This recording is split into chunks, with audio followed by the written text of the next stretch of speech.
Hello, everyone. It is Pat with an oracle card reading and message for you. Um, it's sort of the end of the week. I'm getting to this a little bit late this week, so my apologies. But still, to do a reading today is, it's still great for this week, especially because today it's the 20th, the 21st of September. So we're right on the cusp of, we just had a new moon that started, and we have the solstice that is tomorrow. And I'm sure in our reading today we'll probably get some messages about endings and beginnings. I mean, the new moon is generally a time for new beginnings. It's a great time. There's a lot of additional energy around to start new things, new ventures. So bear that in mind. And like I usually do, even though we only have not as many days left in the week, I'm still going to call on the Archangel for us this week. And I was guided to work with the Goddess Goddess Guidance Oracle cards. I have a couple of different Goddess decks because I guess I think of the goddesses as being connected to the earth. At least, when I go out and I put my bare feet on the earth and I kind of trying to tune into it energetically and think of it as Mother Earth. There's a genuine warmth and nurturing that comes up, and that feels like goddess type energy to me. So I wanted to call on them because there's a lot going on with the earth, Mother Earth at this time. And what was interesting is when I went to go grab that deck, I accidentally grabbed a different one that was done by Doreen Virtue and James Van Praagh. And it's a deck that's really geared towards like mediumship. And in fact, I will look at it's called Talking to Heaven. This is the Talking to Heaven deck. And because I kept feeling, I picked it by accident, but I sort of felt strongly that someone's looking to hear from a loved one right now.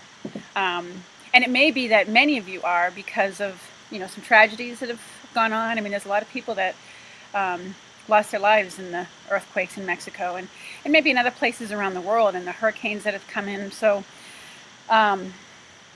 anyways, I felt guided to pull in maybe a couple cards from this deck too. So let's see what Archangel's working with us for whatever messages they have for us for what's left of this week.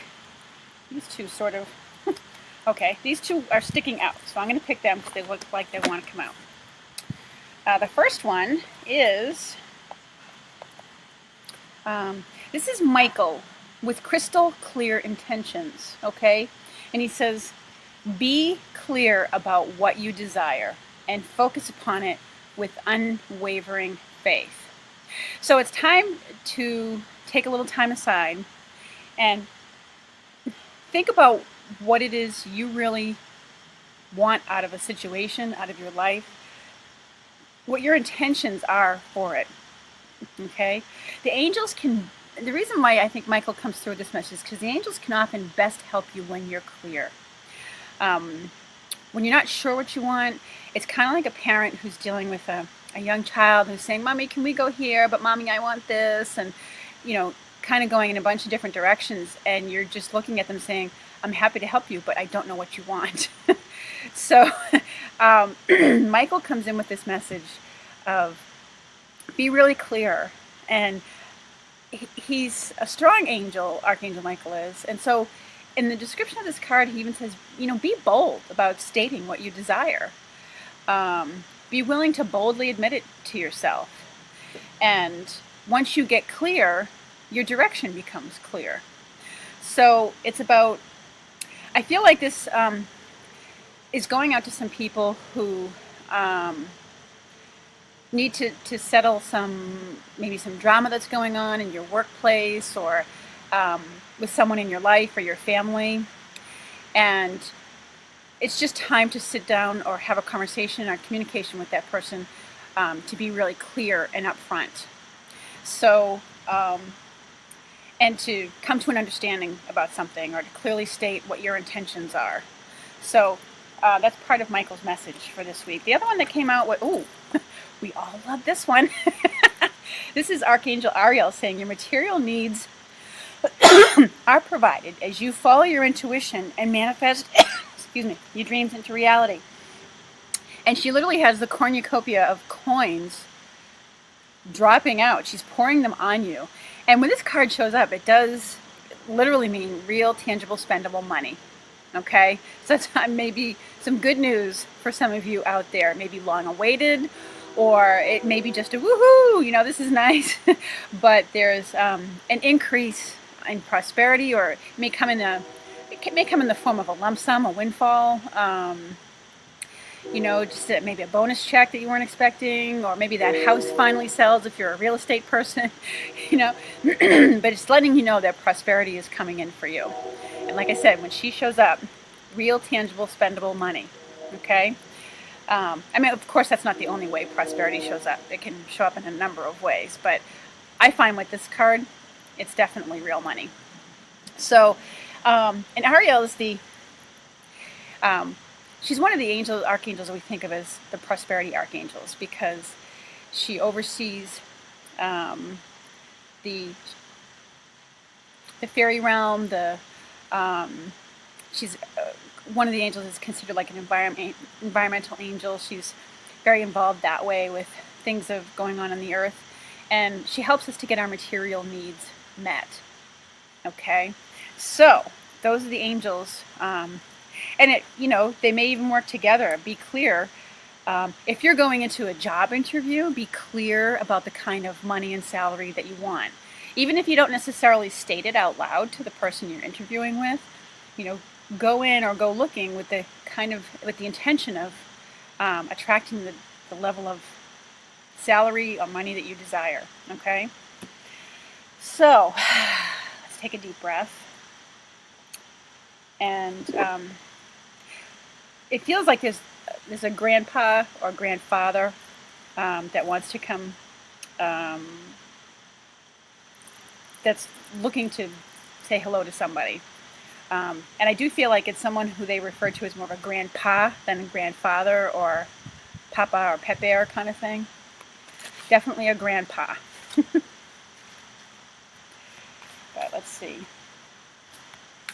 So, you know, as we come into this time of the year too,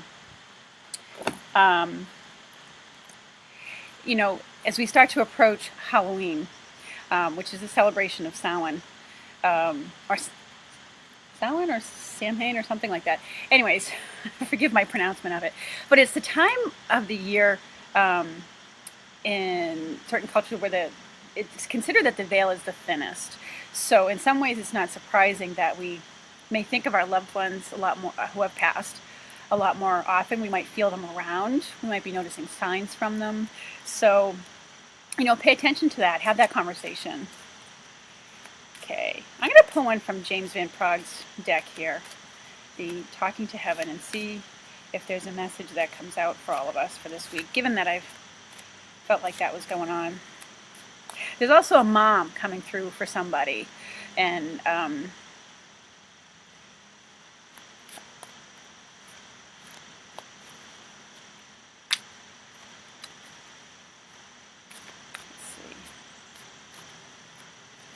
nothing's jumping out here. Kind of unusual. Not sure I was drawn to the deck, but they are kind of, oh, alright, let's see what this one. I feel happy and healthy. So this is a positive message, and I feel like it may be speaking to someone who's got a loved one who's passed. Maybe it's the person whose mother passed, who was very sick when they passed. You know, they may have died from cancer. They just left the world on because they had a tragic illness or something like that. So now they're letting you know that they feel healthy and happy, that they are much happier. So if it was a case where you had to like make a decision about letting them go, you know, whether to keep life support on them, or, you know, whether to give them comfort measures, as they often do in hospice care or something like that, I feel like that there's a sense of gratitude, that now that they're on the other side, they are much healthier, much happier, and they're glad that you were willing to let them go. Okay?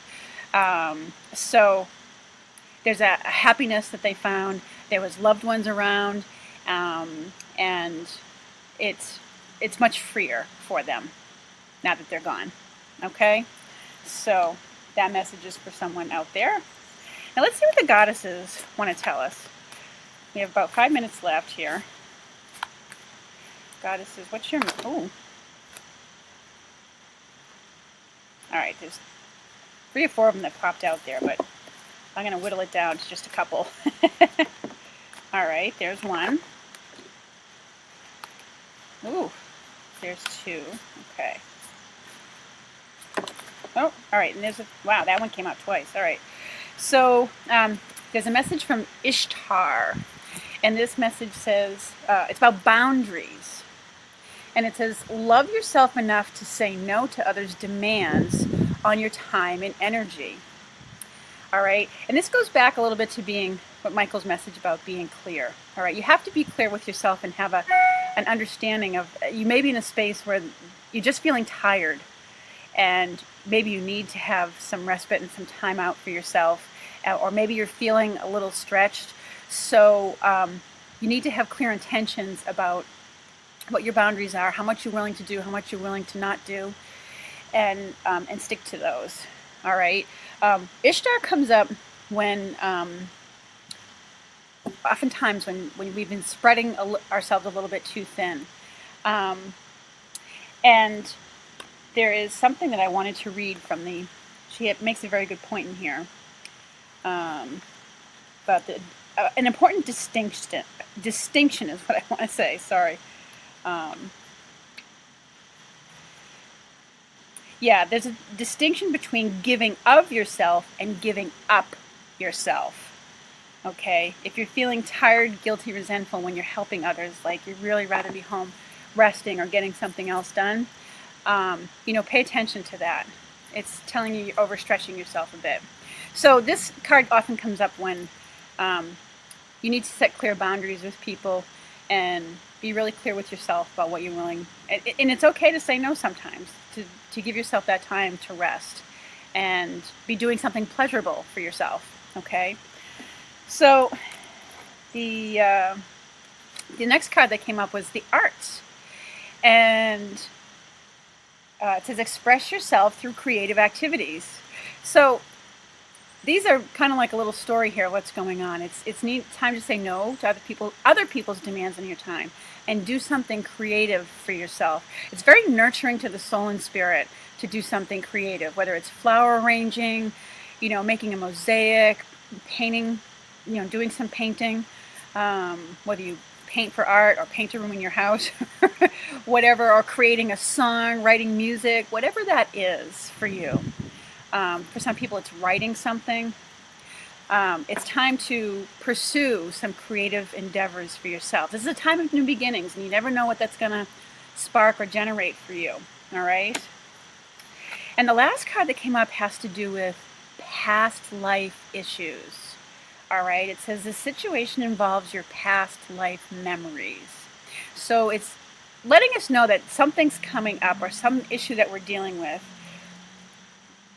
has to do with processing something from the past. Maybe the past from this lifetime, or it may be from another lifetime as well. But it's important to kind of sit and work with it and, look for ways to resolve it. But it indicates that something from the past is coming up as an issue around the end of the week. All right.